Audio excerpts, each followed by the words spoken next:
একবার ভাবুন তো, হঠাৎ একদিন খবর এলো পৃথিবীর সব বড় বড় শক্তিধর দেশগুলো যুদ্ধে জড়িয়ে পড়েছে। আকাশে যুদ্ধ বিমান, সমুদ্রে যুদ্ধ জাহাজ, আর কয়েক মিনিট পরপরই ছুড়া হচ্ছে পারমাণবিক ক্ষেপণাস্ত্র। অনেকেই বলছে এটাই তৃতীয় বিশ্বযুদ্ধের শুরু। এমন পরিস্থিতিতে আমাদের মনে প্রথম প্রশ্নটাই আসবে, তাহলে বাংলাদেশের এখন কি হবে? আমরা কি সরাসরি যুদ্ধের মধ্যে জড়িয়ে পড়ব, নাকি দূরে থেকেও ভয়ঙ্কর প্রভাব আমাদের জীবনে এসে পড়বে? বাস্তবতা হলো, তৃতীয় বিশ্বযুদ্ধ যদি শুরু হয় তাহলে পৃথিবীর কোনো দেশই পুরোপুরি আর নিরাপদ থাকবে না। আর বাংলাদেশের মতো উন্নয়নশীল দেশ সবচেয়ে বেশি ক্ষতির মুখে পড়বে। বিশেষজ্ঞরা মনে করেন তৃতীয় বিশ্বযুদ্ধ হঠাৎ করে একদিনে শুরু হবে না। সাধারণত বড় শক্তিগুলোর মধ্যে দীর্ঘদিনের রাজনৈতিক উত্তেজনা, অর্থনৈতিক প্রতিযোগিতা এবং সামরিক সংঘাত ধীরে ধীরে বড় যুদ্ধে রূপ নেয়। যেমন ইতিহাসে আমরা দেখেছি ওয়ার্ল্ড ওয়ার 1। এখানে অস্ট্রিয়ার যুবরাজ এবং তার বউকে হত্যা করার প্রতিবাদে অস্ট্রিয়া সার্বিয়ায় আক্রমণ করে বসল। আর সার্বিয়ার মিত্র ছিল ফ্রান্স, রাশিয়া এবং ব্রিটেন, তাই তারাও যুদ্ধে যোগ দিল। অপরদিকে অস্ট্রিয়ার সাথে যোগ দিল জার্মানি এবং ইটালি। এভাবেই যুদ্ধটা পুরো ইউরোপে ছড়িয়ে পড়ল এবং আমেরিকা যোগ দেওয়ার মধ্য দিয়ে ইউরোপ থেকে পুরো বিশ্বেই ছড়িয়ে পড়ল। আবার ওয়ার্ল্ড ওয়ার 2 যদি আমরা খেয়াল করি, এটা মূলত প্রথম বিশ্বযুদ্ধের অসমাপ্তি। জার্মানির উপর চাপিয়ে দেওয়া ভার্সাই চুক্তির কঠোরতা, অর্থনৈতিক সংকট, হিটলারের আগ্রাসন, ফ্যাসিবাদ ও নাৎসিবাদের উত্থান এবং জাপানের সাম্রাজ্যবাদী নীতির ফলে শুরু হয়েছিল, যার প্রত্যক্ষ কারণ ছিল জার্মানির পোল্যান্ড আক্রমণ। তেমনি আজকের পৃথিবীতেও যদি বড় বড় শক্তিগুলোর মধ্যে সংঘর্ষ শুরু হয়, যেমন ইউনাইটেড স্টেটস, চায়না বা রাশিয়া, তাহলে সেটি খুব দ্রুতই বিশ্বব্যাপী যুদ্ধে রূপ নিতে পারে।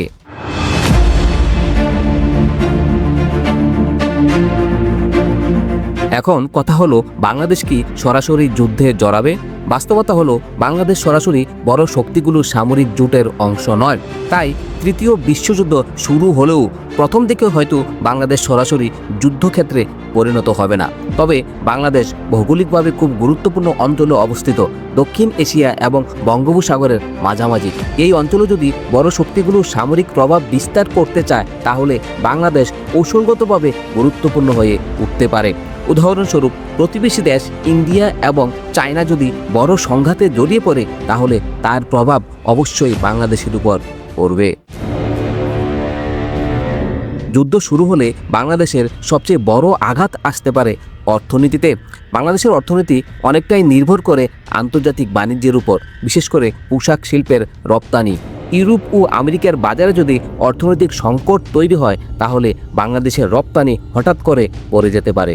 ফলে লক্ষ লক্ষ শ্রমিকের চাকরি ঝুঁকির মুখে পড়তে পারে।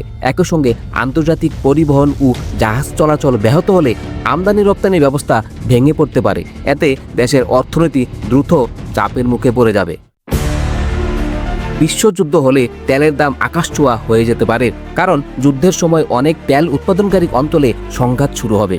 বাংলাদেশ যেহেতু জ্বালানি আমদানির উপর নির্ভরশীল, তাই তেলের দাম বাড়লে বিদ্যুৎ, পরিবহন এবং শিল্প উৎপাদনে বড় সংকট তৈরি হবে। একই সঙ্গে আন্তর্জাতিক বাজারে খাদ্যের দামও বাড়তে পারে। যুদ্ধের কারণে অনেক দেশে খাদ্য উৎপাদন ও সরবরাহ ব্যাহত হলে তার প্রভাব বাংলাদেশের বাজারেও পড়বে। ফলে সাধারণ মানুষের জীবনযাত্রা কঠিন হয়ে উঠতে পারে। যদি বিশ্বযুদ্ধ দীর্ঘ সময় ধরে চলতে থাকে, তাহলে বাংলাদেশের নিরাপত্তা পরিস্থিতিও বদলে যেতে পারে। সরকারকে তখন সীমান্ত নিরাপত্তা জোরদার করতে হবে এবং সম্ভাব্য শরণার্থী সংকটের জন্য প্রস্তুত থাকতে হবে। কারণ যুদ্ধের সময় অনেক মানুষ নিরাপদ আশ্রয়ের খুঁজে অন্য দেশে চলে যায়। ইতিহাসে এমন ঘটনা বহুবারই ঘটেছে।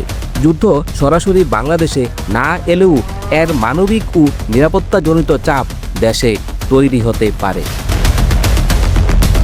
সবচেয়ে ভয়ঙ্কর সম্ভাবনা হলো পারমাণবিক যুদ্ধ। যদি বড় শক্তিগুলো পারমাণবিক অস্ত্র ব্যবহার করে, তাহলে তার প্রভাব শুধু যুদ্ধক্ষেত্রে সীমাবদ্ধ থাকবে না। বিজ্ঞানীরা মনে করেন, বড় আকারের পারমাণবিক যুদ্ধ হলে নিউক্লিয়ার উইন্টার নামে একটি পরিস্থিতি তৈরি হতে পারে, যেখানে পৃথিবীর আবহাওয়া বদলে যায় এবং কৃষি উৎপাদন কমে যায়। এই ধরনের পরিস্থিতি পুরো পৃথিবীর খাদ্য নিরাপত্তাকে হুমকির মুখে ফেলতে পারে, যার প্রভাব বাংলাদেশেও পড়বে। সবকিছু বিবেচনা করলে দেখা যায় তৃতীয় বিশ্বযুদ্ধ হলে বাংলাদেশের সবচেয়ে বড় চ্যালেঞ্জ হবে সরাসরি যুদ্ধ নয়, বরং অর্থনৈতিক ও মানবিক সংকট সামলানো। খাদ্য, জ্বালানি, বাণিজ্য এবং নিরাপত্তা, এই চারটি ক্ষেত্র সবচেয়ে বেশি চাপের মুখে পড়তে পারে। আর তাই তো অনেক বিশেষজ্ঞ মনে করেন ভবিষ্যতের অনিশ্চিত পৃথিবীতে টিকে থাকতে হলে দেশগুলোকে অর্থনৈতিকভাবে আরও শক্তিশালী এবং আত্মনির্ভর হতে হবে। তৃতীয় বিশ্বযুদ্ধের সম্ভাবনা নিয়ে বিশ্বজুড়ে অনেক আলোচনা থাকলেও আমরা সবাই আশা করি এমন ভয়ঙ্কর পরিস্থিতি কখনোই বাস্তবে ঘটবে না। কারণ আধুনিক যুদ্ধ শুধু সৈন্যদের মধ্যেই সীমাবদ্ধ থাকে না, এর প্রভাব পড়ে কোটি কোটি সাধারণ মানুষের জীবনে। কিন্তু যদি সত্যি এমন কিছু ঘটে, তাহলে বাংলাদেশের মতো দেশগুলোর জন্য সবচেয়ে গুরুত্বপূর্ণ হবে প্রস্তুতি, কূটনীতি এবং স্থিতিশীলতা বজায় রাখা।